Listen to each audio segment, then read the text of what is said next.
നമസ്കാരം. UK special ന്യൂസിലേക്ക് സ്വാഗതം. നിലവിലെ UK പ്രധാനമന്ത്രി കെയർ സ്റ്റാമർ പദവി ഒഴിയാൻ ഒരുങ്ങുന്ന പശ്ചാത്തലത്തിൽ തന്റെ പിൻഗാമിയായി ഏറ്റവും കൂടുതൽ സാധ്യത കൽപ്പിക്കപ്പെടുന്ന ആന്റി ബെൻഹാമിനെ പിന്തുണച്ച് രംഗത്ത്. അടുത്ത പൊതുതെരഞ്ഞെടുപ്പിൽ ലേബർ പാർട്ടി ആന്റി ബെൻഹാമിന്റെ നേതൃത്വത്തിൽ വിജയിക്കുമെന്നും കെയർ സ്റ്റാമർ ആഗ്രഹം പ്രകടിപ്പിച്ചു. തന്റെ ഭരണകാലം രാജ്യം കൈവരിച്ച നേട്ടങ്ങളുടെ അടിത്തറയിൽ നിന്നുകൊണ്ട് പാർട്ടിക്ക് മുന്നോട്ട് പോകാൻ സാധിക്കുമെന്നും സ്റ്റാമർ.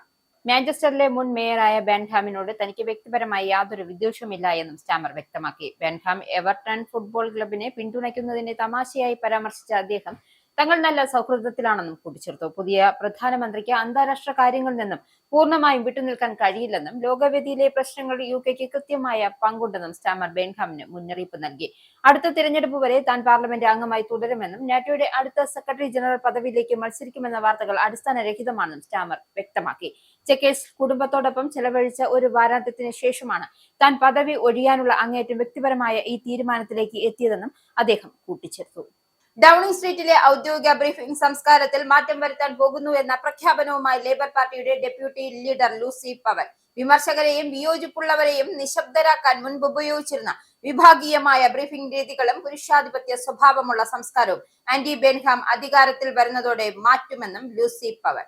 ലിംഗ സന്തുലിതാവസ്ഥ ഉറപ്പാക്കുന്നതിനായി ലേബർ പാർട്ടിയിലെ വനിതാ എംപിമാർ ആന്റി ബെൻഹാമിന് മേൽ സമ്മർദ്ദം ചെലുത്തുന്ന പശ്ചാത്തലത്തിലാണ് ഈ പ്രതികരണം എത്തിയത്.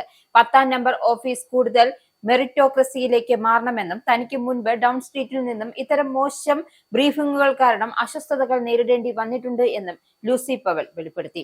ഈ പുതിയ മാറ്റം കൂടുതൽ സ്ത്രീ സൗഹൃദപരവും സുതാര്യവുമായ ഒരു ഭരണ സംസ്കാരം UK രാഷ്ട്രീയത്തിൽ കൊണ്ടുവരും എന്നാണ് പ്രതീക്ഷിക്കുന്നത്.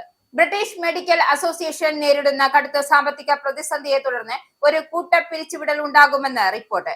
കടുത്ത സാമ്പത്തിക പ്രതിസന്ധിയെ മറികടക്കുന്നതിനായി തങ്ങളുടെ മൊത്തം ജീവനക്കാരുടെയും 1/3 പേരെ, അതായത് 33% പേരെയും പിരിച്ചുവിടേണ്ടി വരുമെന്ന മുന്നറിയിപ്പാണ് ഡോക്ടർമാരുടെ ഈ പ്രമുഖ ട്രേഡ് യൂണിയൻ നൽകുന്നത്. ഇംഗ്ലണ്ടിലുള്ള ആകെ 600 ജീവനക്കാരിൽ 200 പേർക്ക് വരെ ജോലി നഷ്ടപ്പെടാൻ സാധ്യതയുണ്ടെന്നാണ് റിപ്പോർട്ടുകൾ സൂചിപ്പിക്കുന്നത്. യൂണിയന്റെ ഈ നീക്കം ജീവനക്കാർക്കിടയിൽ വലിയ തോതിലുള്ള ആശങ്കയ്ക്കും അമർഷത്തിനും കാരണമായിട്ടുണ്ട്.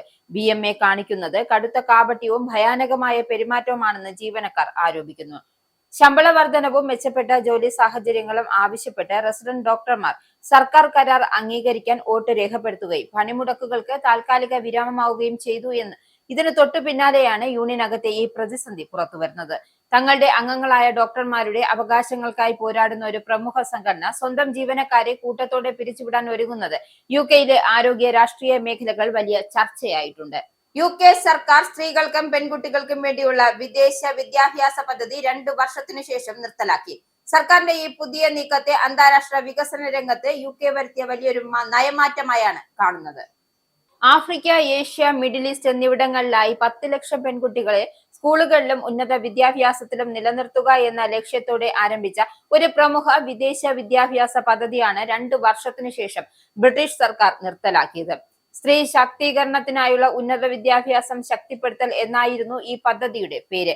മുൻപ് അധികാരത്തിലിരുന്ന കൺസർവേറ്റീവ് സർക്കാർ വലിയ പ്രാധാന്യത്തോടെ കൊട്ടിഘോഷിച്ച് അവതരിപ്പിച്ച ഈ പദ്ധതിക്ക് 45 മില്യൺ പൗണ്ട് ബഡ്ജറ്റിൽ ഉണ്ടായിരുന്നു. എന്നാൽ ധനസഹായം വെട്ടിക്കുറച്ചതിനെ തുടർന്ന് ഇതിന്റെ ടെൻഡർ UKയുടെ വിദേശ കോമൺവെൽത്ത് വികസന ഓഫീസ് പിൻവലിക്കുകയായിരുന്നു. ആഗോളതലത്തിൽ ദരിദ്ര രാജ്യങ്ങൾ പെൺകുട്ടികളുടെ വിദ്യാഭ്യാസത്തെയും സ്ത്രീ ശാക്തീകരണത്തെയും ലക്ഷ്യമിട്ടുള്ള വലിയ ഒരു രാജ്യാന്തര പദ്ധതിക്കാണ് ഇതോടെ അന്ത്യമായിരിക്കുന്നത്.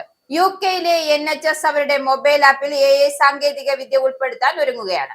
രോഗികളുടെ രോഗലക്ഷണങ്ങൾ വിലയിരുത്തി അവർക്ക് ഒരു GP അപ്പോയിന്റ്മെന്റ് ആവശ്യമാണോ അതോ പ്രാദേശിക ഫാർമസിയിലോ എമർജൻസി വിഭാഗത്തിലോ ആണോ പോകേണ്ടത് എന്ന് കൃത്യമായി AI നിർദ്ദേശിക്കും.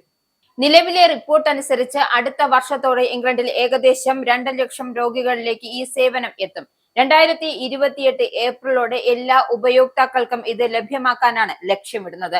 ആരോഗ്യരംഗത്തെ സാങ്കേതിക വിദ്യയും ഡേറ്റാ സിസ്റ്റങ്ങളും നവീകരിക്കുന്നതിനായി സർക്കാർ പ്രഖ്യാപിച്ച 10 ബില്യൺ പൗണ്ടിന്റെ വൻകിട പദ്ധതിയുടെ ഭാഗമാണ് ഇത്. ഡോക്ടർമാരും രോഗികളും തമ്മിലുള്ള സംഭാഷണങ്ങൾ റെക്കോർഡ് ചെയ്ത് കുറിപ്പുകൾ തയ്യാറാക്കാനും AI ഉപയോഗിക്കും. ഇതുവഴി ജീവനക്കാരുടെ സമയം ലാഭിക്കുവാനും അവർക്ക് രോഗികളുമായി കൂടുതൽ സമയം ചെലവഴിക്കാനും കഴിയും. എന്നാലും ഈ സാങ്കേതിക വിദ്യയുടെ ഫലപ്രാപ്തിയെക്കുറിച്ച് രോഗികളുടെ സ്വകാര്യതയെക്കുറിച്ചും ആരോഗ്യരംഗത്തെ ചില വിദഗ്ധർ ആശങ്കകൾ പങ്കുവെക്കുന്നുണ്ട്.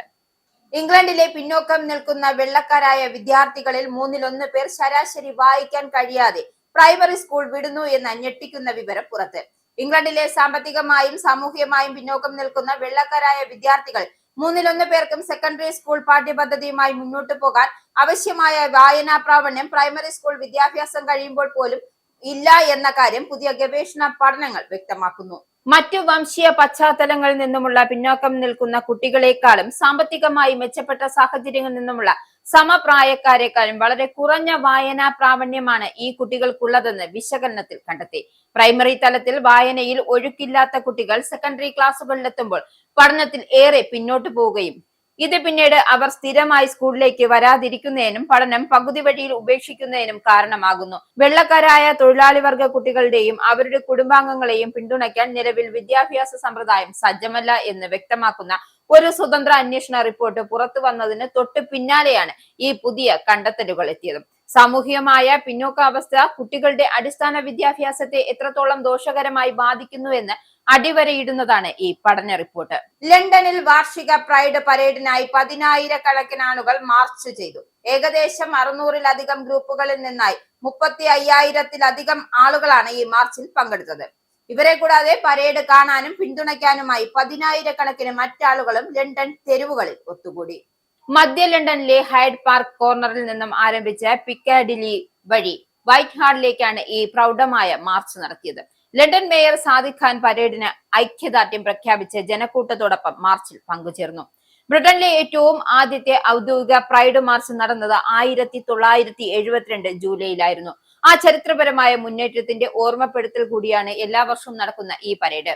വിവിധ വർണ്ണങ്ങളിലുള്ള വസ്ത്രങ്ങളും റെയിൻബോ ഫ്ലാഗുകളും ഏന്തി നൃത്തം ചെയ്തും പാട്ടുപാടിയും വളരെ സമാധാനപരവും സന്തോഷഭരിതവുമായ അന്തരീക്ഷത്തിലാണ് ഈ വർഷത്തെയും മാർച്ച് അരങ്ങേറിയത്.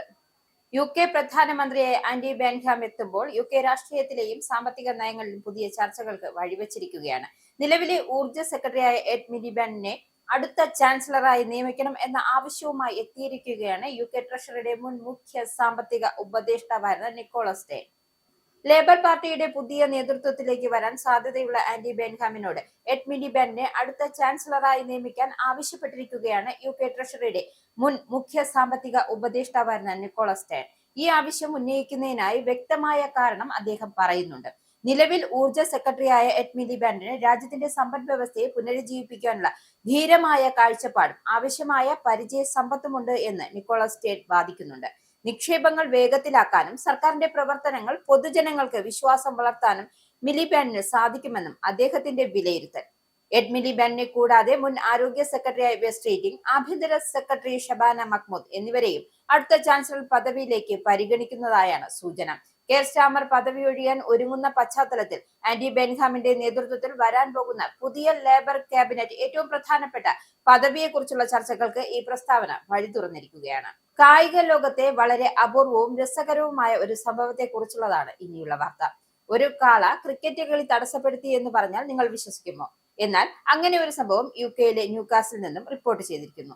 UKയിലെ ന്യൂകാസിനടുത്തുള്ള ബേൺഫീൽഡ് ക്രിക്കറ്റ് ക്ലബിൽ നടന്ന നോർത്ത് ഈസ്റ്റേൺ പ്രീമിയർ ലീഗ് മത്സരത്തിനിടെയാണ് അപ്രതീക്ഷിതമായി ഒരു കാള മൈതാനത്തേക്ക് ഇരച്ചുകയറി സംഭവവികാസങ്ങൾ സൃഷ്ടിക്കുകയായിരുന്നു. UKയിലെ ന്യൂകാസിൽ നിന്നും റിപ്പോർട്ട് ചെയ്തതാണ് സംഭവം. ഒരു ഫാമിൽ നിന്നും രക്ഷപ്പെട്ട് ഏകദേശം 1 മൈലോളം ഓടിയാണ് 800 കിലോഗ്രാം ഭാരമുള്ള കാള ക്രിക്കറ്റ് ഗ്രൗണ്ടിൽ എത്തിയത്. മൈതാനത്ത് പരിഭ്രാന്തനായ കാള അതിനെ തടയാൻ ശ്രമിച്ച 2 കർഷകരിൽ ഒരാളെ ഇടിച്ചു വീഴ്ത്തുകയുണ്ടായി. കായികക്ഷമതയേറിയ ഈ മൃഗം കളിക്കാർക്കും കാണികൾക്കും വലിയ സുരക്ഷാ ഭീഷണിയാണ് ഉയർത്തിയത്. ഉടമസ്ഥൻ കാളയെ ആകർഷിക്കാൻ ഒരു പശുവിനെ വരെ ഗ്രൗണ്ടിൽ എത്തിച്ചുവെങ്കിലും ഫലമുണ്ടായില്ല.